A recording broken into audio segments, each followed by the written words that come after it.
There's always a last time for everything, whether you know it's the last time or not. The last time you talk to a good friend, the last day of school, or even the last time you pet the family dog. That comes to life in our pop culture world too. The last time a band releases an album, the final video game in a beloved series, or the last movie by a favorite director. I see a lot of similarities in two of those, the friend and the director piece, and in the case of John Carpenter's Ghosts of Mars, they are one and the same. See you later, you big mother. The Master of Horror's movies have always been my favorite. Hey, jerk! Speed kills! And while he would have one final theatrical movie 9 years after this came out, Ghosts of Mars is the final movie that feels like a Carpenter film. And even that is fleeting. Lieutenant, we've got a situation here. It was like saying goodbye to a longtime friend who was still somewhat who you remember, but not who you grew up with. All that is okay and happens and doesn't negate the journey you took together, but sometimes it's harder when you don't know it's the last time. Damn, girl. I like you already. Let's take a look at Ghosts of Mars one last time.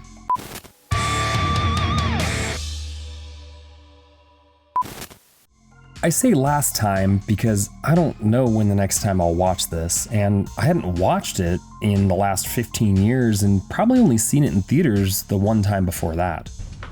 Here we go.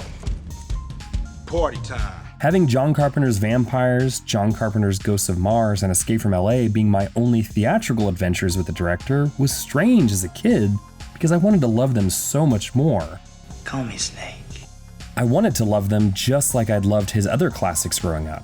The Big Trouble in Little Chinas, Halloweens, and Escape from New Yorks of the world, along with nearly a dozen others, had all been a part of my childhood and are still ranked highly in my list of all-time favorites.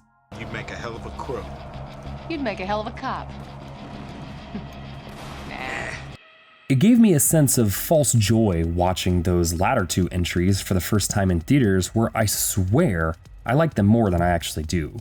Escape from LA isn't as bad as its reputation, and Vampires was far less enjoyable than I remember, but something strange happened with this one.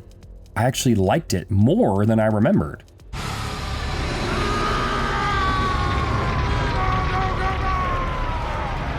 Maybe it was the stigma of it being considered his worst, or my own personal, very low expectations, but like the last encounter with an old friend, there were still glimpses of the old maverick director in there. Let's start with what this movie isn't, though. One rumor that floated around forever was that this was originally conceived as the third Snake Plissken movie, Escape from Earth, and when you look at some of the scenes and even musical cues, you could see it.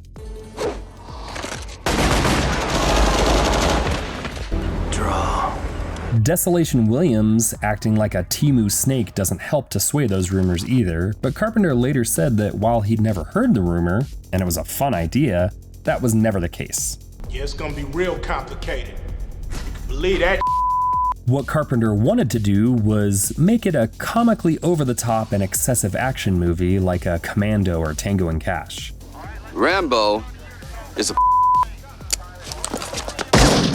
You can see some of this too with the scenes of weapons being handed out or long shootout walks between trains and buildings or buildings and trains, with my favorite example being the macho bad guy getting high and cutting off his own finger. That's beautiful. In a true dumb action spectacle, these things may have worked, but the rest of the movie takes itself far too seriously, even with the ending line of dialogue trying its best to convey the former. Let's just kick some ass. It's what we do best.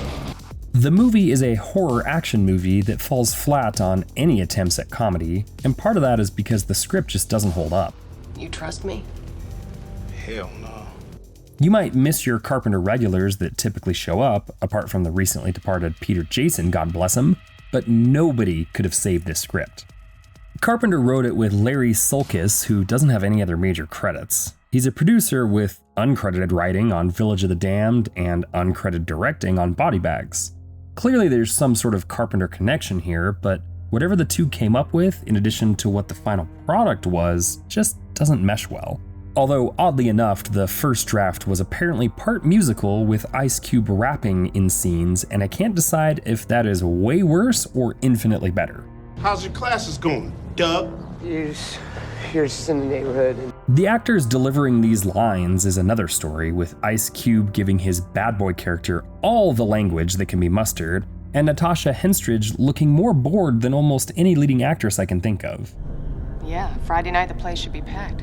She wasn't the first choice either, with Michelle Yeoh, Franka Potente, and Famke Janssen all being considered first, and even Hole lead singer Courtney Love being cast but dropping out. We also got Robert Carradine with the previously mentioned Peter Jason, Pam Grier, Clea Duvall, and a young Jason Statham who was originally supposed to be Desolation Williams, but the studio wanted Ice Cube's admittedly bigger at the time star power. While that was probably the right call in 2000-2001, Statham would be known for these types of characters and would have ended up being the better choice. That cast, along with the script, was one thing, but when you add in Henstridge being less than pleased about the movie and having issues with Carpenter and that director becoming less and less motivated, you're gonna run into things. Things like allegedly coming on set and saying this is the biggest piece of crap ever. Well, that doesn't concern you. Henstridge is fine in the action scenes, but seems very bored telling the flashbacks, and when she wanted Carpenter to direct her more, he also allegedly claimed that there were basketball games to watch. It seems this wasn't going to work from the start. The effects for the movie are two sides of the same coin and are typical of movies during this time. The digital effects are pretty bad, from the random drug thing that comes out of a pendant near the beginning, to the computerized Mars base, and even the ghosts themselves looking like something that would fight Jason and his Argonauts in a Harryhausen spectacle. Conversely, Greg Nicotero helped make the practical effects really fun, but you can tell the budget just wasn't there. The makeup of the possessed warriors and blood, as well as the bodies hung up and heads on sticks, look cool, but they also look kind of like the crew wandered into a Halloween maze and started filming. Some of the effects that are really cheap and easy to use actually work too, from the miniature train, as cheesy as it looks, to the vision that the ghosts see when out of a body, put charm that's hard to define. Much like nearly every other aspect of the movie, I want to like it more than I do. Let's get the hell out of this place. What happened here? I think it's a combination of things. While Carpenter has always been a jack-of-all-trades type with writing, directing, and doing the scores, in his best works, he had help too, either with those categories or in other departments. His scores were always great, but they were at their best when Alan Howarth was by his side. His writing has always had flair, but nobody kept him grounded like Deborah Hill. His direction and eye were always sharp, but without the touch of Dean Cundey, it still falls a little flat. I've always maintained that he was my all-time favorite director, but that his best works were always due to the friends and collaborators that shared his vision along the way. Without those specific elements, the movies just aren't the same and leave you wanting more, even if it's the man's own name that sits above the title in the marquee. There are things that do work though. There's some tension in some of the scenes, like when they first enter the desolate town that gives callbacks to The Thing when they find the Norwegian camp. Hello? Anybody here? This is further enhanced by the cheeky line of who goes there, which, intentionally or not, is a fun nod to maybe the director's most beloved work, as that's the title of The Thing's source material. That tension continues when there's a continuous tap at a sealed door and we don't know what's going to be on the other side.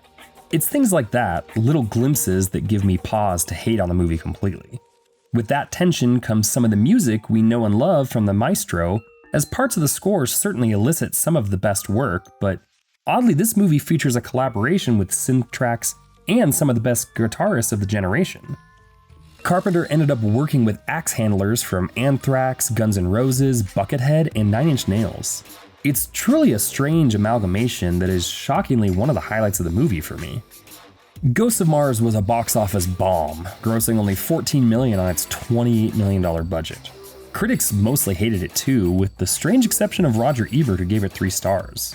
It has since fallen into cult status, which is very fitting of the director with maybe the most cult hits ever under his belt, and has recently received the 4K special edition love from Scream Factory. Do you know how these things work? Its plot is very simple, as were most of his action horror blends, where a military group goes into a town to retrieve a prisoner and then is trapped by supernatural baddies and have to fight their way out.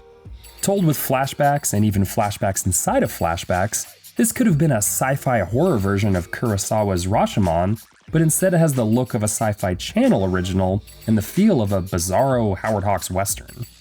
That last bit is something Carpenter would no doubt enjoy. In fact, his career has an interesting bookend with this near the end and Assault on Precinct 13 at the start. He had projects before Assault and after Ghosts of Mars, but everything sandwiched in between is really what made his career so special. Ghosts of Mars, or John Carpenter's Ghosts of Mars to use its Christian name, is an exercise in humility. It's not nearly as bad as I remember, or its widely seen reputation necessarily, but it's also not quite as good as its cult status would indicate. It was done by a genius frustrated and burnt out by Hollywood and wanting to make an almost parody of big-budget action sci-fi movies. While it's not my cup of tea, I hope he's proud of it, and it's worth watching to see that the guy still had some of that creativity buried deep down. I said I won't watch it again, but showing my kids and friends the works of one of the greats, I'll throw it on to bookend a hell of a career and show off that there was always part of someone in there, even if it's fleeting and hard to see. Give it another watch like hanging out with that old friend you used to know, and let me know where you land on the director's true last stand.